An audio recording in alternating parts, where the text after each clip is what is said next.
السلام علیکم ناظرین۔ یوں تو بادشاہوں اور ان کے وزراء کے درمیان بہت سے قصے مشہور ہوئے۔ اسی طرح ایک بادشاہ نے اپنے نوجوان وزیر سے پوچھا کہ تمہاری زندگی کی سب سے بڑی خواہش کیا ہے؟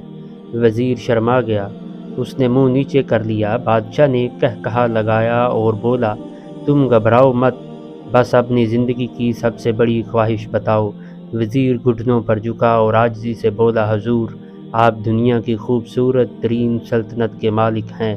میں جب بھی یہ سلطنت دیکھتا ہوں تو میرے دل میں خواہش پیدا ہوتی ہے کہ اگر اس کا 10واں حصہ بھی میرا ہوتا تو میں آج دنیا کا خوش نصیب ترین شخص ہوتا۔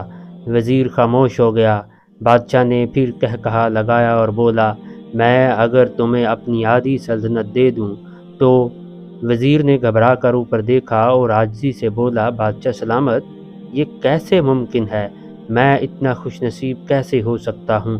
بادشاہ نے فوراً اپنے سیکرٹری کو بلایا اور اسے 2 احکامات لکھنے کا حکم دیا۔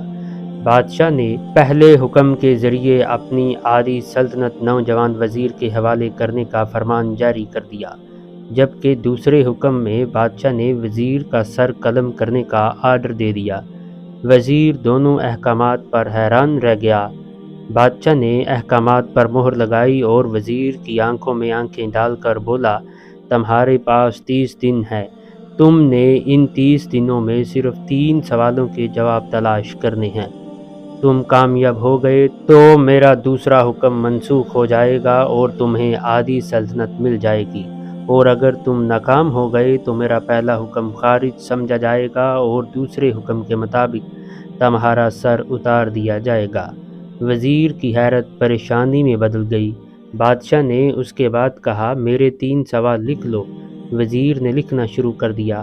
بادشاہ نے کہا، پہلا سوال یہ ہے کہ انسان کی زندگی کی سب سے بڑی سچائی کیا ہے؟ وہ رکا اور بولا، دوسرا سوال یہ ہے کہ انسان کی زندگی کا سب سے بڑا دھوکہ کیا ہے؟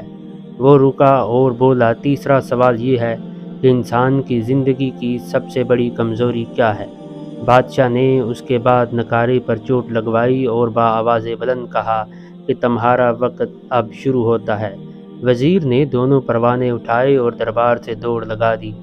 اس نے اس شام ملک بھر کے دانشور، ادیب، مفکر اور ذہین لوگ جمع کیے اور سوال ان کے سامنے رکھ دیے۔ ملک بھر کے دانشور ساری رات بحث کرتے رہے لیکن وہ پہلے سوال پر ہی کوئی رائے قائم نہ کر سکے۔ وزیر نے دوسرے دن دانشور بڑھا دیے لیکن نتیجہ وہی نکلا۔ وہ آنے والے دنوں میں لوگ بڑھاتا رہا مگر اسے کوئی تسلی بخش جواب نہ مل سکا، یہاں تک کہ وہ مایوس ہو کر دارالحکومت سے باہر نکل گیا۔ وہ سوال اٹھا کر پورے ملک میں پھرا مگر اسے کوئی تسلی بخش جواب نہ مل سکا۔ وہ مارا پھرتا رہا، شہر شہر، گاؤں گاؤں کی خاک چھانتا رہا۔ شاہی لباس پھٹ گیا، پگڑی ڈھیلی ہو کر گردن میں لٹک گئی، جوتے پھٹ گئے، پاؤں میں چھالے پڑ گئے، یہاں تک کہ شرط کا آخری دن آ گیا۔ اگلے دن اس نے دربار میں پیش ہونا تھا۔ وزیر کو یقین تھا کہ یہ اس کی زندگی کا آخری دن ہوگا۔ کل اس کی گردن کاٹ دی جائے گی اور جسم شہر کے مرکزی پل پر لٹکا دیا جائے گا۔ وہ مایوسی کے عالم میں دارالحکومت کی کچی آبادیوں میں پہنچ گیا۔ آبادی کے سرے پر ایک فقیر کی جھونپڑی تھی۔ وہ گرتا پڑتا اس کٹیا تک پہنچ گیا۔ فقیر سوکھی روٹی پانی میں ڈبو کر کھا رہا تھا، ساتھ ہی دودھ کا پیالہ پڑا تھا اور فقیر کا کتا شڑاب شڑاب کی آوازوں کے ساتھ دودھ پی رہا تھا۔ فقیر نے وزیر کی حالت دیکھ کر کہا لگایا اور بولا، جناب عالی، آپ بالکل صحیح جگہ پہنچے ہیں۔ آپ کے تینوں سوالوں کے جواب میرے پاس ہیں۔ وزیر نے حیرت سے اس کی طرف دیکھا اور پوچھا، آپ نے کیسے اندازہ لگا لیا کہ میں کون ہوں اور میرا مسئلہ کیا ہے؟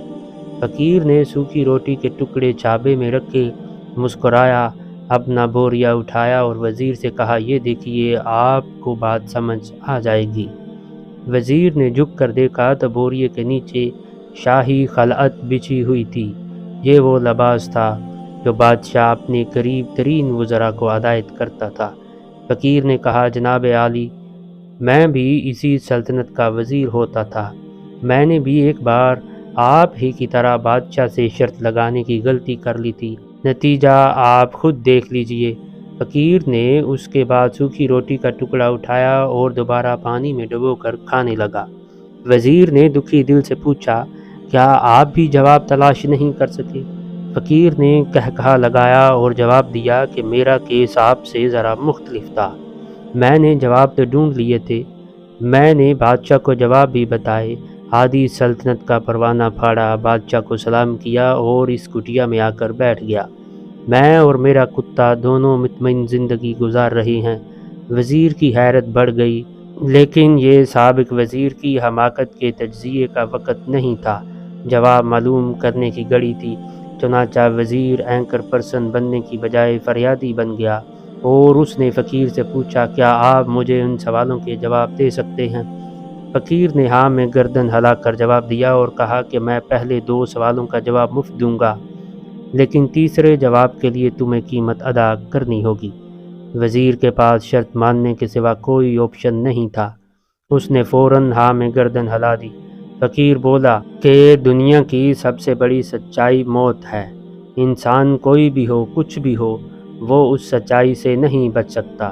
وہ رکا اور پھر بولا، انسان کی زندگی کا سب سے بڑا دھوکہ زندگی ہے، ہم میں سے ہر شخص زندگی کو دائمی سمجھ کر اس کے دھوکے میں آ جاتا ہے۔ فقیر کے دونوں جواب ناقابل تردید تھے۔ وزیر سرشار ہو گیا۔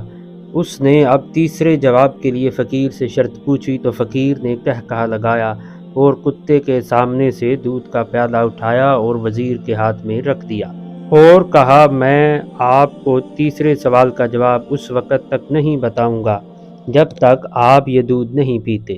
وزیر کے ماتھے پر پسینہ آ گیا، اس نے نفرت سے پیالہ زمین پر رکھ دیا، وہ کسی قیمت پر کتے کا بچا ہوا دودھ نہیں پینا چاہتا تھا۔ فقیر نے کندھے اچکائے اور کہا، اوکے، تمہارے پاس اب 2 راستے ہیں، تم انکار کر دو اور شاہی جلاد کل تمہارا سر اتار دیں گے، یا پھر تم یہ دودھ پی جاؤ اور تمہاری جان بھی بچ جائے گی اور تم آدھی سلطنت کے مالک بھی بن جاؤ گے، فیصلہ بہرحال تم نے ہی کرنا ہے۔ وزیر مخمصے میں پھنس گیا، ایک طرف زندگی اور آدھی سلطنت تھی، دوسری طرف کتے کا بچا ہوا دودھ تھا۔ وہ سوچتا رہا یہاں تک کہ جان اور مال جیت گیا اور عزت نفس ہار گئی۔ وزیر نے پیالہ اٹھایا اور ایک ہی سانس میں دودھ پی گیا۔ فقیر نے کہا لگایا اور بولا، میرے بچے، انسان کی زندگی کی سب سے بڑی کمزوری غرض ہوتی ہے، یہ اسے کتے کا بچا ہوا دودھ پینے تک مجبور کر دیتی ہے، اور یہ وہ سچ ہے جس نے مجھے سلطنت کا پروانہ پھاڑ کر اس کٹیا میں بیٹھنے پر مجبور کر دیا۔ میں جان گیا تھا کہ میں جوں زندگی کے دھوکے میں آؤں گا اور موت کو جتنا فراموش کرتا رہوں گا، میں اتنا ہی غرض کی دلدل میں پھنستا جاؤں گا، اور مجھے ہر روز اس دلدل میں سانس لینے کے لیے غرض کا غلیظ دودھ پینا پڑے گا۔ لہٰذا میرا مشورہ یہ ہے کہ زندگی کی ان 3 حقیقتوں کو جان لو، تمہاری زندگی اچھی گزرے گی۔ وزیر خجالت، شرمندگی اور خود ترسی کا تحفہ لے کر فقیر کی کٹیا سے نکلا اور محل کی طرف چل پڑا۔ وہ جوں محل کے قریب پہنچ رہا تھا، اس کے احساس شرمندگی میں اضافہ ہو رہا تھا، اس کے اندر ذلت کا احساس بڑھ رہا تھا۔ وہ اس احساس کے ساتھ محل کے دروازے پر پہنچا، اس کے سینے میں خوفناک ٹھیس اٹھی، وہ گھوڑے سے گرا، لمبی ہچکی لی اور اس کی روح کف سے عنصری سے پرواز کر گئی۔ ناظرین، ہمیں بھی کسی دن کسی ٹھنڈی جگہ پر بیٹھ کر زندگی کے ان بنیادی سوالوں پر ضرور غور کرنا چاہیے۔ ہمیں یہ سوچنا چاہیے کہ ہم لوگ کہیں زندگی کے دھوکے میں آ کر غرض کے پیچھے تو نہیں بھاگ رہے، ہم لوگ کہیں موت کو فراموش تو نہیں کر بیٹھے، ہم کہیں اس کہانی کے وزیر تو نہیں بن گئے۔ مجھے یقین ہے ہم لوگوں نے جس دن یہ سوچ لیا، اس دن ہم غرض کے ان غلیظ پیالوں سے بالاتر ہو جائیں گے۔ ناظرین، امید کرتا ہوں کہ آپ کو ہماری یہ آج کی ویڈیو ضرور پسند آئی ہوگی۔ مزید اچھی ویڈیوز کے لیے ہمارے چینل کو سبسکرائب کیجیے گا اور ہماری ویڈیوز کو لائک کیجیے گا۔ اپنا خیال رکھیے گا۔ اللہ حافظ۔